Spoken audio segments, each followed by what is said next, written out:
aksi bela agama atau bela Allah akan mungkin terjadi lagi di era perpolitikan untuk memasuki tahun politik 2024, yang mana hal ini saya katakan perbuatan yang sangat keliru dan menghasut sesama untuk kepentingan tertentu. Akhirnya mengatasnamakan agama, dia mengatakan bahwasanya bela agama atau bela Allah atau bela Rasul, akan tetapi ini semua serat dengan muatan politis. Ingatlah saudaraku, agama itu adalah wadah bagi kita untuk sadar dan bertauhid yang sebenar-benarnya bertauhid. Bukan dikatakan agama yang kita anut itu perlu untuk kita bela. Justru agamalah yang menuntun kita kepada arah kebaikan. Bagaimana kita mampu berbuat baik terhadap sesama, mampu berbuat sesuai dengan kapasitas apa yang diamanatkan Allah kepada kita. Jadi disinilah perang agama itu, agar supaya kita mampu untuk sadar di dalam mengarungi hidup dan kehidupan ini. Tapi banyaknya orang yang memanfaatkan dengan dalil-dalilnya mereka masing-masing untuk dikatakan membela agama. Nah, inilah suatu, saya katakan, kekeliruan yang sangat besar. Begitupun yang mengatasnamakan diri membela Allah. Tiada kemampuan manusia dikatakan untuk membela Allah. Di mana mahanya Allah? Allah Maha Pengasih, Maha Penyayang, Maha Bijaksana, Maha Kaya, Maha atas segala-galanya. Justru Allah lah di dalam doa-doa kita mengundang Allah untuk turut serta di dalam seluruh aktivitas kita, untuk Allah ridho dan restu. Jadi banyaknya orang yang mengatasnamakan juga di dalam hal perbuatannya, dia katakan membela Allah. Justru saya katakan ini suatu kekeliruan, karena justru kita menghinakan Allah. Nah, disinilah peran manusia yang tidak mengerti tentang keberadaan Allah Subhanahu wa Ta'ala. Allah yang gaib diburu-buru, sedangkan Allah yang nyata diabaikan.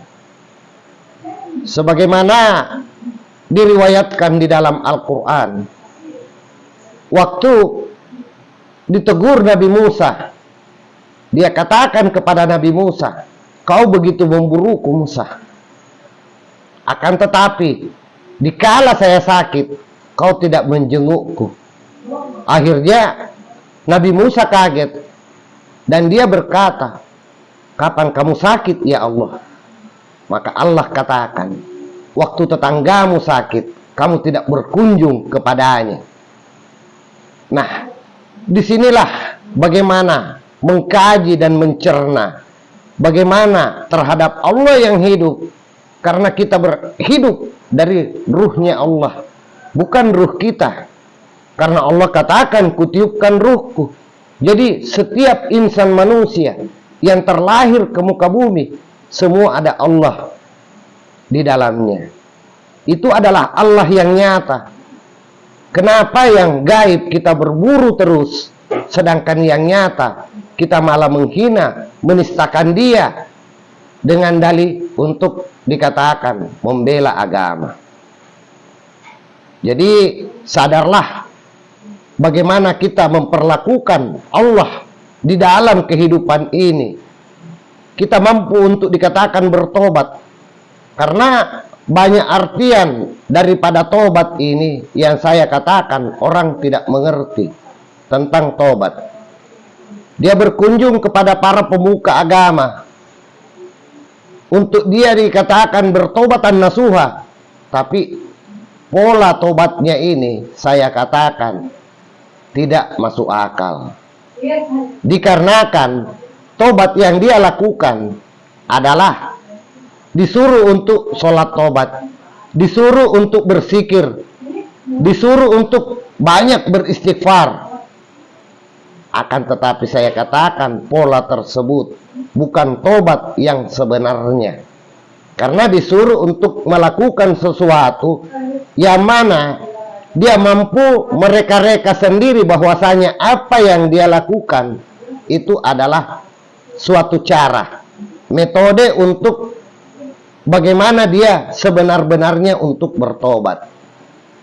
Tobat dalam artian sebenarnya, sahabatku, adalah kita kembali. Kita merenungi diri dari mana asal kita. Kita kembali kepada jati diri kita yang sebenarnya. Itu adalah tobat yang sebenar-benarnya. Jadi bagaimana kepada kita untuk mengenali diri kita, berteman dengan diri kita, nur insan, nur Muhammad dan nur ilahi yang berada pada diri kita, itulah yang mampu untuk membuat kita sebenar-benarnya tobat.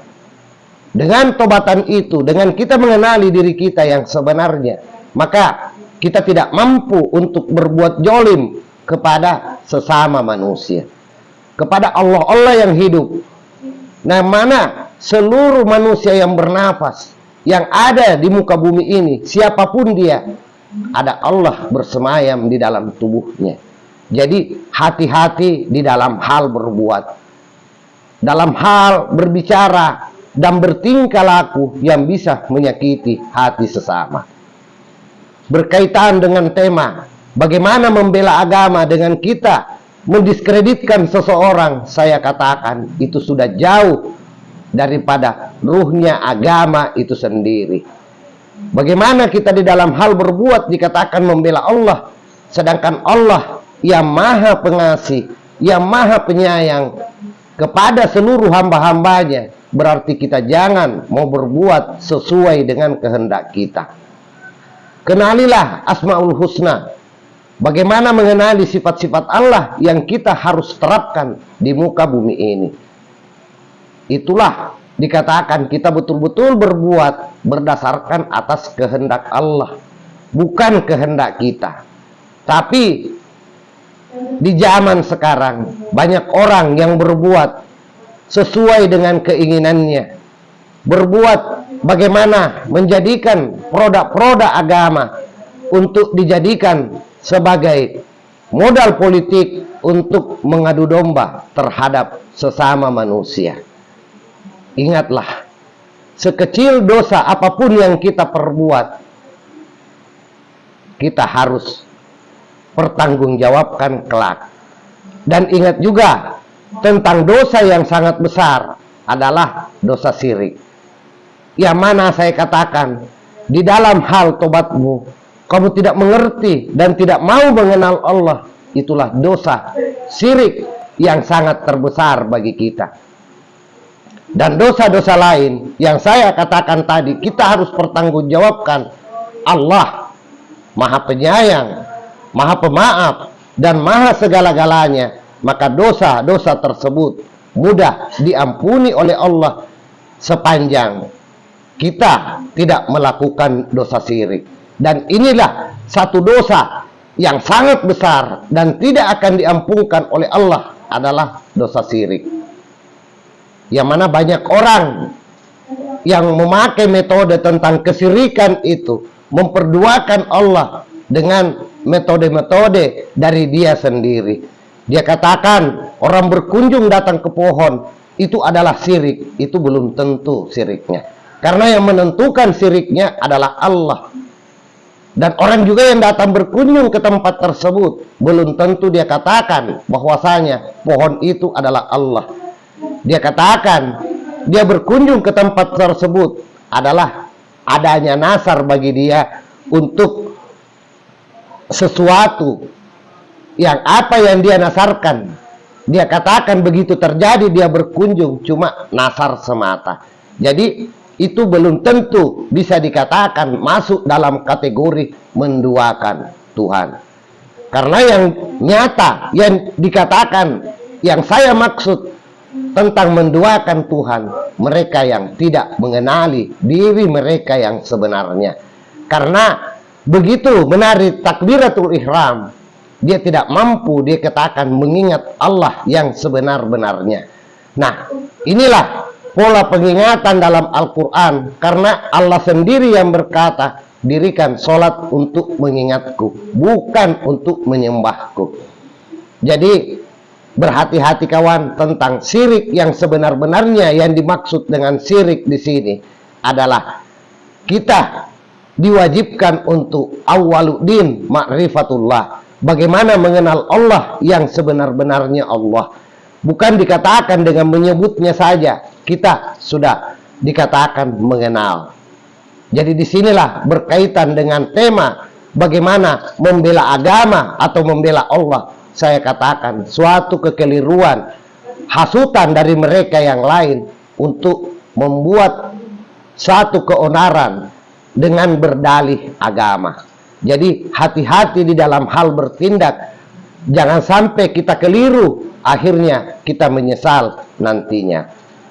Wabillahi taufiq wal hidayah. Wassalamualaikum warahmatullahi wabarakatuh.